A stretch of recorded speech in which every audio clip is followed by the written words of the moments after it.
नमस्कार दोस्तों, आप लोगों का स्वागत है इस वीडियो पे। आप देख रहे हैं आदर्श ज्ञान भक्ति यूट्यूब चैनल। दोस्तों, आज फिर एक ऐसी ज्ञानवर्धक कहानी लेकर आपके बीच उपस्थित हुए हैं। आपसे निवेदन है कि इस वीडियो को पूरा जरूर सुनना और चैनल पर नए हो तो चैनल को सब्सक्राइब जरूर कर लेना। आपका एक सब्सक्राइब मेरे लिए बहुमूल्य है। दोस्तों, सारी दुनिया यही जानती है कि राजा राम के बन जाने से उनके पिता को ऐसा सदमा लगा कि वे स्वर्ग को सिधार गए। सारी प्रजा शोक में डूब गई।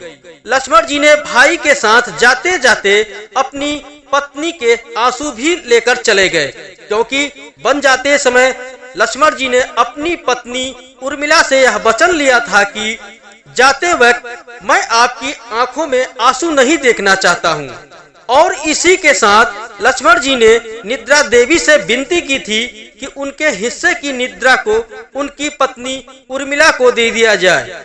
कहा जाता है कि निद्रा देवी के इस वरदान के कारण लक्ष्मण की पत्नी उर्मिला लगातार 14 वर्षों तक सोती रही और लक्ष्मण जी जागते रहे। और माता कौशल्या का आंचल भी सूना सूना सा हो गया। भ्राता भरत को तो लगा जैसे उनके ऊपर गमों का पहाड़ टूट गया। भरत जी ने तो गुस्से में आकर अपनी माता कैकेयी को मारने के लिए तलवार भी उठा लिया था, क्योंकि राम को बन जाने का सबसे बड़ा कारण अपनी माता को ही मानते थे। परंतु कोई यह नहीं जानता कि राजा राम के परम मित्र परम श्रेष्ठ भगवान भोलेनाथ जी का क्या हाल हुआ था। वे कैलाश पर्वत पर बैठकर 14 वर्षों के एक एक दिन भगवान भोलेनाथ ने उंगलियों पर गिनकर काटे थे। 14 बरसातें बीत गई, 14 बार शीतलहर बहकर समाप्त हो गई और अब 14वां बसंत भी बीत गया। वे 14 वर्ष बाद लौट आने को कह गए थे, तो 14 वर्ष बीतते ही अवश्य लौट आएंगे। उन्हें इस बात में तनिक भी संदेह नहीं था कि वे तो बस टकटकी लगाकर उस राह की ओर देखते रहते जिस राह से उनके मित्र गए थे। इसी के साथ भगवान भोलेनाथ को एक बात की और चिंता सताती थी कि उनके मित्र के भ्राता भरत ने प्रतिज्ञा ले ली थी कि यदि 14 वर्ष पूरा होने के दिन तक भैया नहीं आए तो वे अग्नि स्नान कर लेंगे। पर उन्होंने अपने मित्र को ऐसे किसी बंधन में नहीं बांधा था। वे तो बस इस भरोसे से बैठे थे कि वन से अयोध्या लौटने की राह यही है, तो वापस लौटते मित्र के दर्शन हो ही जाएंगे। इन 14 वर्षों में एक दिन भी ऐसा नहीं रहा जब भगवान भोलेनाथ की आंखों से आंसुओं की धार न बही हो। दोपहर की बेला थी, माथे पर सूर्य आ गए थे और वाटिकाओं के सारे पुष्प सूर्य की ओर मुंह किए थे, जैसे उस अतिथि की प्रतीक्षा ही कर रहे थे। ठीक उसी समय आकाश से एक तेज ध्वनि पसरने लगी। उस शांत वातावरण के लिए यह तीव्र ध्वनि आश्चर्यजनक ही थी। अचानक ही समूचे गांव के लोग इकट्ठा हो गए और उस ध्वनि को कोई ईश्वरीय संकेत मानकर उसी ओर निहारने लगे। कैलाश पर्वत पर बैठे बैठे भगवान भोलेनाथ भी आश्चर्य से उसी ओर देखने लगे।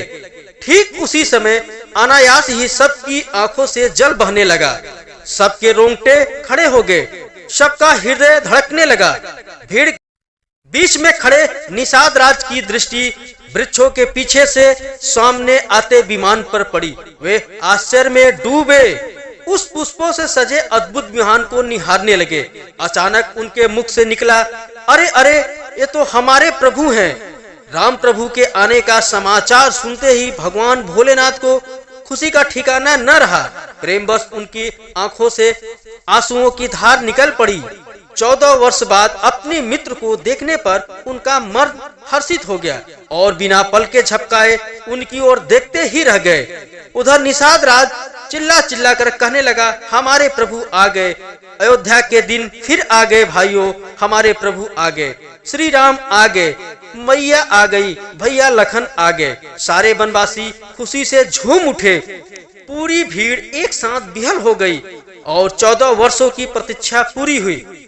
प्रसन्नता के आंसू बनकर सबकी आंखों से झरने लगी। रुदे गले से चिल्लाकर निषाद नाद ने कहा, सभी अयोध्या चलने की तैयारी करो, प्रभु वही जा रहे। पर यह क्या, विमान तो ठीक नीचे आने लगा और ठीक भीड़ के बीच आकर रुक गया। सब पीछे की ओर हट गए। विमान के शांत होते ही निषाद राज विमान की ओर दौड़ पड़े, पर वहां पहुंचते ही ठिठक कर खड़े हो गए। मुस्कुराते हुए प्रभु श्री राम उनके सामने खड़े थे। भरे गले से कपकपाते स्वर में निषाद राज ने कहा, यहाँ क्यों उतर गए प्रभु? मुझे स्मरण है भैया भरत ने अग्नि स्नान कर लेने की बात कही थी, आपको तो शीघ्र वहां पहुंचना चाहिए।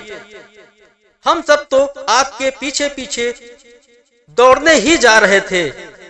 पर प्रभु श्री राम जी ने कहा, नहीं मित्र, तुम्हारे नगर से होकर जा रहा हूँ, तो तुमसे बिना मिले कैसे जा सकता हूँ? और हमने हनुमान जी को आदेश दे दिया है कि वह अयोध्या जाकर हमारे आने की सूचना दे दी जाए, क्योंकि मैं जानता हूँ भरत बहुत ही भोला है। वह अपनी प्रतिज्ञा के अनुसार 14 वर्ष के एक दिन भी बाद इंतजार नहीं कर सकता। मित्र, इन 14 वर्षों तक मैंने तुमसे मिलने की प्रतीक्षा की है, आओ गले तो मिलो। रोते निषाद राज को लगा जैसे कलेजा मुंह में आ जाएगा। निषाद राज व्याकुल होकर आगे बढ़े, जैसे प्रभु के चरणों में गिर जाएंगे, पर राम ने उनके चरणों में नहीं, हृदय की ओर खींच लिया और गले लगा लिया। लिपटे ही लिपटे निषाद राज चिल्ला उठे, जय जय श्री राम। एकाएक वन क्षेत्र में गूंज उठा, जय जय सिया राम। उस पल मानो जैसे पशु पक्षी, पेड़ पौधे, सारे जीव जंतु, नदियां, झरने सभी जय जय सिया राम की गूंज लगा रहे हैं। सारी दुनिया का प्रेम इस तस्वीर को देखकर ईश्वर के प्रति प्रेम, भक्ति, विश्वास जीत या जनता की प्रकाष्ठा, क्या नाम दूं उसे, समझ नहीं आ रहा था। सबरी की प्रतीक्षा का भी अंत हो गया था। पृथ्वी से दुष्टों का नाश भी हुआ और आज यह पुण्य दिन देख पाने का अवसर भी प्राप्त हुआ। भगवान राम को देखकर लगता है कि जन्मों के पुण्य का फल मिल गया हो। कभी राजा रामचंद्र को देखकर मन में सुरक्षा की भावना प्रबल हो जाती, तो कभी अयोध्या जाने को मन आतुर हो उठता। दशरथ नंदन, कौशल्या नंदन, सीता के राम, हनुमान जी के प्रभु, लक्ष्मण, भरत और शत्रुघ्न के सर्वश्रेष्ठ भ्राता अयोध्यापति सूर्यवंशी राजा राम की सदा ही जय हो। मित्रों, उम्मीद करता हूँ आपको यह वीडियो जरूर पसंद आई होगी। आप अपने कीमती राय भी कमेंट बॉक्स में जरूर दीजिएगा। मिलते हैं नेक्स्ट वीडियो में एक ऐसी ही ज्ञानवर्धक वीडियो के साथ।